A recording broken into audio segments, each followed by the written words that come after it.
শনিবার বারবেলায় হরিশ মুখার্জি রোডের শান্তিনিকেতন বিল্ডিং এ অভিষেক বন্দ্যোপাধ্যায়ের খোঁজে যান সিআইডি আধিকারিকরা। অভিষেক তখন বাড়িতে ছিলেন না। সিআইডি আধিকারিকরা বেশ কিছুক্ষণ অপেক্ষা করার পর কালীঘাট রোডের বাড়িতে প্রবেশ করেন ডায়মন্ড হারবারের সাংসদ। শান্তিনিকেতন সিআইডি আধিকারিকদের উপস্থিতির সম্পর্কে তিনি জানান, তিনি শান্তিনিকেতনে থাকেন না, তার সঙ্গে দেখা করতে হলে কালীঘাট রোডের বাড়িতে আসতে হবে। उनको एक नोटिस देना था, वो नोटिस मुझे खुद रिसीव करना था, इसलिए वेट कर रहे थे। वो दूसरा जगह गलती से चले गए थे, उनको पता नहीं है मैं कहाँ रहता हूँ। तो मैंने आप लोगों के द्वारा ये बोला कि किसी को अगर नोटिस देना है तो मैं यहाँ हूँ, वो आ जाए और नोटिस दे दे।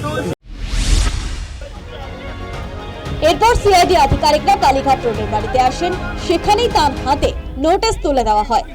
সূত্রের খবর, সই বিতর্ক তদন্তে সোমবার ভবানী ভবনে অভিষেককে তলব করেছে সিআইডি।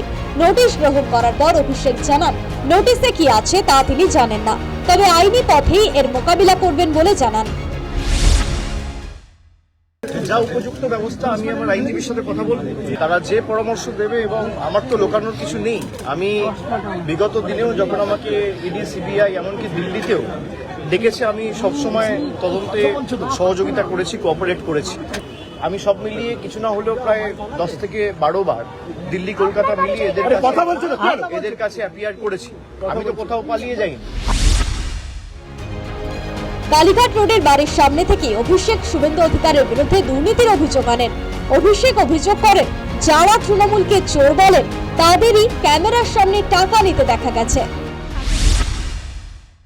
কোনো মুখ্যমন্ত্রীকে দোকান কাটার মতো টিভির ক্যামেরার সামনে হাত বার করে টাকা নিতে দেখা যায়। এখন বাংলার যিনি মুখ্যমন্ত্রী, তাকে টিভির পর্দায় নির্লজ্জের মতো দোকান কাটার মতো হাত বাড়িয়ে টাকা নিতে, ঘুষ নিতে দেখা গেছে। এটা আমাদের চোর বলে। মানুষ বোকা নয়, যারা লুটপাট করে ক্ষমতায় এসছে, যেভাবে রাষ্ট্রশক্তিকে ব্যবহার করে অনৈতিকভাবে ক্ষমতায় এসছে, এর বিচার মানুষ আগামী দিন করবে। এই বিশ্বাস আমার জনগণের উপর এবং গণতন্ত্রের উপর আছে। বাড়ি বিতর্কে অভিষেকের একাধিক সম্পত্তিতে নোটিশ দিয়েছে কলকাতা পুরসভা।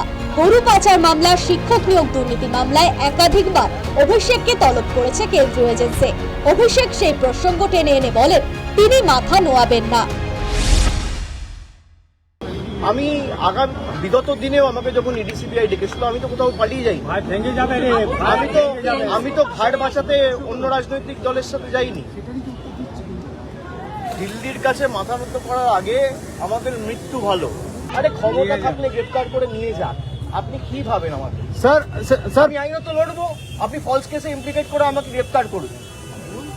আপনি গ্রেফতার করে নিয়ে যান। সিআইডি আপনার, ইডি আপনার, সিবিআই আপনার, কলকাতা পুলিশ আপনার, ওয়েস্ট বেঙ্গল পুলিশ আপনার, নিয়ে যান। আমি তো পালিয়ে যাচ্ছি। অভিষেক, আমি এখানে ঘটনার সূত্রপাত বিধানসভায় বিরোধী দলনেতা নির্বাচনকে কেন্দ্র করে। কয়েকদিন আগে অভিষেক বন্দ্যোপাধ্যায়ের লেটার হেডে অধ্যক্ষকে চিঠি দিয়ে জানানো হয়, বালিগঞ্জের বিধায়ক প্রবীণ নেতা শোভনদেব চট্টোপাধ্যায়কে বিরোধী দলনেতা নির্বাচিত করা হয়েছে। বিধায়ক না হয়েও অভিষেক কিভাবে এই চিঠি দিলেন, উঠে সেই বিতর্ক। শোভনদেব চট্টোপাধ্যায়কে বিরোধী দলনেতা নির্বাচিত করা হয়েছে। এরপর এই মর্মে 70 জন তৃণমূল বিধায়ক চিঠি দেন। অভিযোগ ওঠে, অনেক তৃণমূল বিধায়কের সই নকল করা হয়েছে। ক্যানিং পূর্বের বিধায়ক বাহারুল ইসলাম প্রকাশ্যেই জানান, তার সই নকল করা হয়েছে। তদন্তে নেমে নয়না বন্দ্যোপাধ্যায়, কুণাল ঘোষ, চন্দ্রনাথ সেনার বাড়িতে গিয়ে জিজ্ঞাসাবাদ করেন সিআইডি আধিকারিকরা। এবার সেই তদন্তেই তলব করা হলো অভিষেক বন্দ্যোপাধ্যায়কে। তবে অভিষেকের বিরুদ্ধে অভিযোগ কি তা জানায়নি সিআইডি। News time.